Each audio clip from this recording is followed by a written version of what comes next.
بلکہ امام فخرالدین رازی رحمۃ اللہ تعالیٰ علیہ نے اپنی تفسیر کبیر کے اندر یہ بات لکھی. آپ فرماتے ہیں جو بندہ اہل بیت سے محبت کرتے ہوئے مر گیا، اس میں ان کے سینے کے اندر ان کا بغض موجود نہیں ہے، ان کی محبت ہے.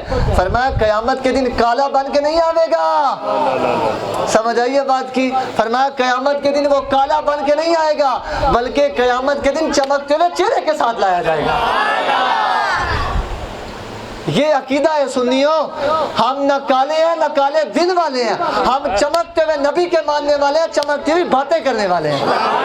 اور قیامت کے دن بھی سرکار جان عالم نے حدیث مبارکہ کے اندر یہ بات فرمائی. فرمایا سنو قیامت کے دن جو میری امت والے ہوں گے نا، فرمایا دوسری ساری امتوں سے ان کی پہچان ایسی ہوے گی، میرا امتی وضو کر کے آئے گا دنیا کے اندر، قیامت کے دن اللہ اس کے چہرے کو بھی چمکا دے گا، ہاتھوں کو بھی چمکا دے گا. یہ فضیلت ہے سرکار کے امتی ہونے کی.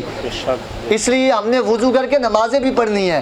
یہ درس کوئی نہیں کہ جناب ادھر آپ اہل بیت کا ذکر سن کر کے چلے جائیں اور گھروں میں جا کر کے بے نمازی بیٹھے ہوں. وہ امام حسین ہے، سجدے میں سر کو کٹایا حسین نے، اور نیزے پہ چڑھ کے قرآن کو سنایا حسین نے. یہ قرآن کو نیزے پہ اس لیے سنایا گیا کہ حضرت امام حسین نے جاتے جاتے بھی آپ نے اپنی نماز کو قضا نہیں کیا، سجدے میں سر جناب کٹا دیا، پھر نیزے پہ چڑھ کے قرآن سنایا. اے اوہی بندہ کر سکتا جہدے سینے وچ قرآن وسدا ہوئے تے دل وچ محمد وسدا ہوئے. یہ حقیقت ہے. جس کو نماز سے بھی محبت ہو اور سرکار کے اترے ہوئے سرکار پر اترے ہوئے قرآن سے بھی محبت ہو، تو آپ کیا یہ چہرہ لے کر کے جائیں گے ہم حضرت امام حسین کی بارگاہ میں؟ یا آپ سے محبت تو بڑی کی تھی حضور، آپ نے گردن کٹا دی سجدے کے اندر، میں نمازہ بھی نہیں پڑھ سکیا. کیا باتیں، کس طرف چل پڑے آپ؟ کیا یہ رونا دھونا اور یہ ماتم سازی یہ رہ گیا دین پیچھے؟ بالکل بھی نہیں. یہ دین کوئی نہیں. وہ ساڈا بابا لکھ گیا کہ وہ جناب اہل بیت اطہار کی جو پاکان امت تھی نا، وہ پاک خواتین، وہ خیر النساء، وہ جتنی بھی تھی، اعلیٰ حضرت بریلوی فرما گئے، فرمایا جن کا آنچل نہ دیکھا میں عمر نے، انہوں نے سیرہ نے دوپٹے بھی جناب وہ آنچل بھی نہیں دیکھ سکے. تسی کہڑیاں اتنے گلاں کرتے جناب یہ ہو گیا تو وہ ہو گیا. مت لے کے جائیں اس طرف امت کو. ہم صرف یہ کہتے ہیں ان سے محبت کی علامت یہ ہے کہ ان کی تعظیم اور توقیر کی جائے. نہ صرف یہ بات، اعلیٰ حضرت بریلوی فرماتے ہیں، اے جڑی میں تمہیں گل سنائی اعلیٰ حضرت نے اتنے تک لکھیا، آپ نے فرمایا ان کے آنچل کی حیات تو سورج اور چاند ستارے بھی کرتے ہیں. یہ باتیں آپ سمجھیں اس بات کی. ان سے محبت کرنی ہے اور ان کی محبت پر مرنا ہے اور ان کی محبت میں غلو نہیں کرنی. سرکار جان عالم نے حضرت علی مرتضیٰ کو فرمایا تھا، علی دو گروہ ایسے ہوں گے جو تیری وجہ سے جہنم میں چلے جائیں گے. سرکار جان عالم کی بارگاہ میں عرض کی حضور وہ کون؟ فرمایا ایک وہ جو تجھ سے محبت میں زیادتی کرنے والے ہوں گے، اور ایک فرمایا وہ تجھ سے بغض رکھنے والے ہوں گے. ایسے واسطے میں نہ حضرت علی مرتضیٰ دلاں میں اسی کوئی بغض معذلہ اپنے دل میں انہوں دے بارے میں رکھنے ہیں. ہم حضرت علی مرتضیٰ کو بھی ماننے والے ہیں، حق چار یار والے ہیں. بالکل ہم حق چار یار والے ہیں، ان کو ماننے والے ہیں اور ان کی اتباع پر چلنے والے ہیں. اعلیٰ حضرت بریلوی رحمۃ اللہ تعالیٰ علیہ نے فتاوی رضویہ کے اندر یہ بات لکھی.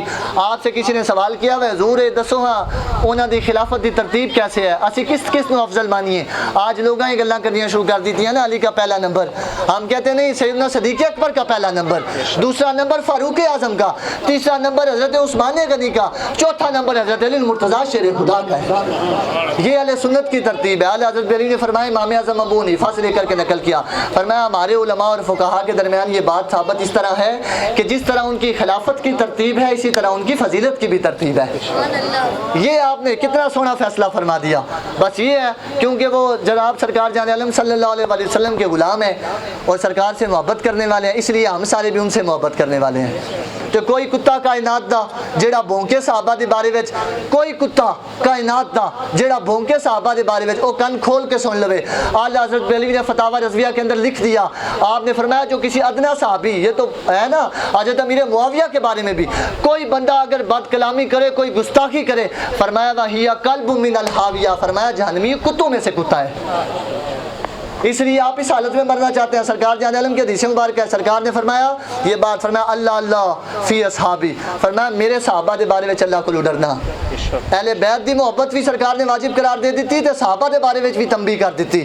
فرمایا اللہ اللہ فی اصحابی لا تتخذوہم غرضا بعدی، فرمایا یاد رکھنا میرے صحابہ نے میرے چلے جاون تو بعد تنقید کا نشانہ نہ بنایو.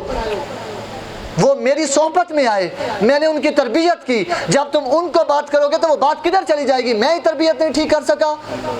یہ بات کدھر جا رہی ہے؟ سوچیں آپ اس بات کی طرف. بس اللہ تعالیٰ نے قرآن پاک میں یہ فیصلہ دے دیا, فرمایا رضی اللہ عنہم ورضوا عنہ, فرمایا سرکار کے غلام وہ صحابہ ہیں جن سے میں بھی راضی ہو گیا, وہ رب سے راضی ہو گئے. بس یہ اتنی سی بات ہے, جن سے رب بھی راضی, رب کا رسول بھی راضی. تے ساڈا بابا کہہ گیا مینار پاکستان دے وچ, کیوں جی ساڈا بابا کہہ گیا کہ اوتھے کسی قسم دی بھی کوئی گل بھی انہاں دے بارے وچ نہیں کرنی. تے یہی آپ نے گل سنائی نا, کیوں جی حق بدستے حیدر کرار, اے فرمایا حق دے اوتے حضرت علی المرتضیٰ شیر خدان, حق بدستے حیدر کرار, پر امیر معاویہ بھی ہمارے سردار, ان پر تان و تشنیع کارے فجار. فرمایا جڑا انہاں دے بھونکے, فرمایا وہ فاجر جہنمی کتےاں وچوں کتا ہے. اس لیے ہم صحابہ سے بھی محبت کرنے والے ہیں, اہل بیت سے بھی محبت کرنے والے ہیں, سرکار کی ختم نبوت اور ناموس رسالت پر پہرا بھی دینے والے ہیں.